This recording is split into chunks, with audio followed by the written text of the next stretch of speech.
and you can see that when I click the registration button, we have this array filled with all fields required, and we'll make these checks down here a bit later on. Okay, so the next thing to do is check, like I said, for a valid email address. So I'm going to say if, and I'm going to be using the filter var function, and inside here we're going to say register email. This is taking two parameters. The first one is the email address or text you want to check, and the second is almost like a condition or what we're checking for.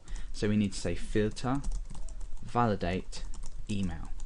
Now if this function is equal to false, that means that the email is not valid. So we can then add an element to this errors array, and I'm going to say equals email address not valid.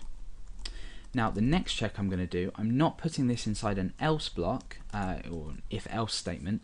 You can see the reason for this is if the fields are initially empty, we don't want to perform any other checks like the email validation. Because an empty piece of text is not a valid email, we're going to have a few errors down our page, and we don't want this. We want users to fill out the fields completely, and then afterwards we need to do the checks that we're just doing in here now.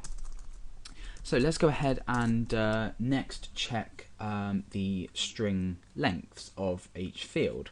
So I'm going to say if strlen of register email is greater than 255, because what the users can do is actually modify the HTML form to insert too much data into the database. So we're just checking this really for people that are trying to mess around with the HTML code. So we've checked the string length using the string length function of register email and making sure that is not greater than 255. So it's saying if it is greater than 255, or the string length of register email, register name is greater than 35, because that's the maximum field length inside of our table. And lastly, we want to check the password. So we want to say if the string length of register password is greater than 35. Also, we want to produce an error just down here.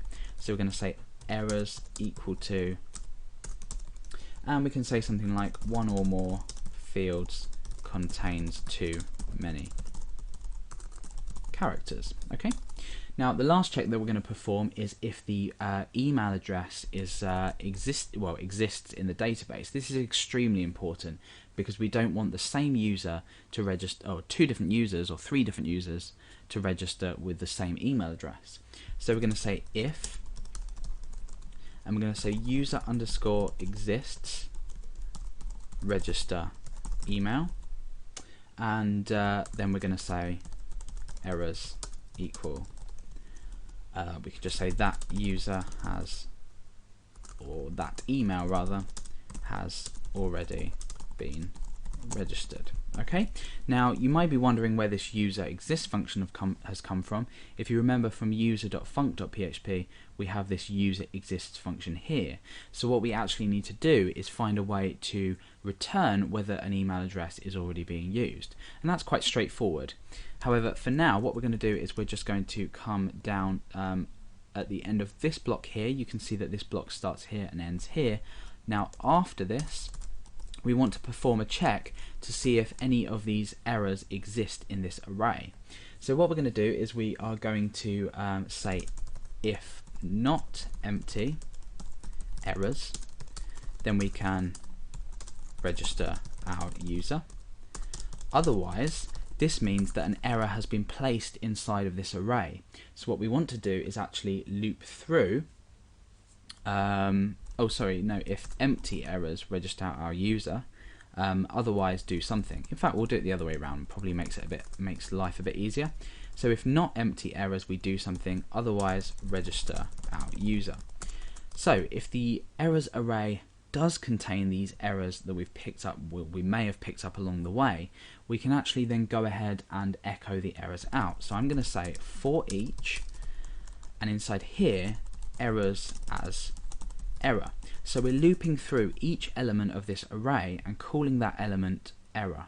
and then we can say echo, and I guess just echo out error and then a comma, break. Okay, so we're echoing out each error with a line break. Let's say the email address isn't valid and the fields contain too many characters.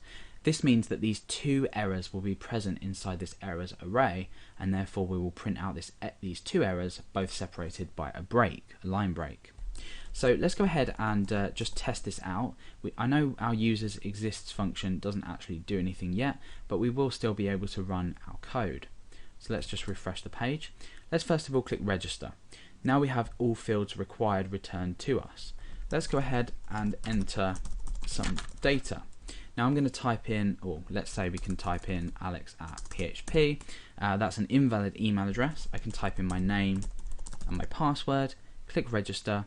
Oh yeah, okay, so HTML5 has cleverly checked this for us, which is good, but if we hadn't have done so, then we would have an error returned. However, that has completed, and we would register our user in that case.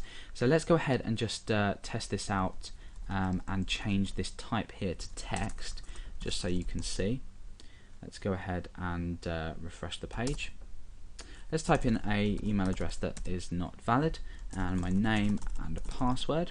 Click register. Oh, and the filter var function doesn't seem to have worked. Oh, in fact, I think that classes it as a valid email. So maybe I'm wrong. Alex@. Let's try that. Click register. Email address not valid. Okay, so I guess it depends on how you would regard a valid email address. However, I think there are optional parameters for the function or for the filter var function in order to validate an email address in certain ways. However, go ahead to the PHP documentation and look that up. So for now, we're going to change this back to email. Here, back to email. And if we don't have any errors, we want to register our user. However, we want to create this user exists function to check that the email address doesn't already exist in the database. So we need to go ahead to user.func.php to do this. Now we pass the email address to user exists.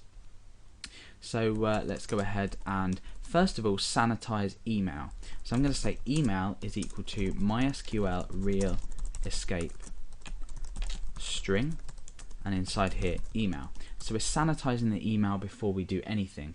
We need to make sure that we don't leave ourselves open to SQL injection. And now what we need to do is create a query that's going to query the database for the amount of email addresses that match this email. So let's go ahead and create a query.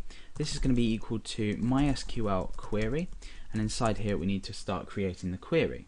Now this is select count, and in brackets we want to say user ID from, and the table name, which is users. Remember, we called our table users just here. Let's go back to here and back to our text editor. Okay, select the count of user ID from users where the email field is equal to email, and we need to put that in single quotation marks, and we'll pull that in a bit. So what this is going to do, it's going to return an integer where an email is equal to an email. So if we were to type alex@phpacademy.org, then this query would return 1. And the reason being, we have an email already in there called alex@phpacademy.org, and it's counted that as the number of rows as 1. If we were to register with a different email address, for example bob@phpacademy.org, this doesn't exist, therefore the query will return 0. And that means that we actually have an email address that doesn't exist. So hopefully that makes sense. We're now going to go ahead and return a value. So we're going to return, and we're going to create an inline if statement, which is going to be MySQL result, and this is the result of the query and the first row, so it will return the number as the first row. Now if this is equal to 1, we want to return true, Otherwise, we want to return false. So you might not have seen an if statement look like this before, but essentially what we're doing is we're checking this value here, which is the result of the query, which could be 0 or it could be 1. We're checking if that's equal to 1.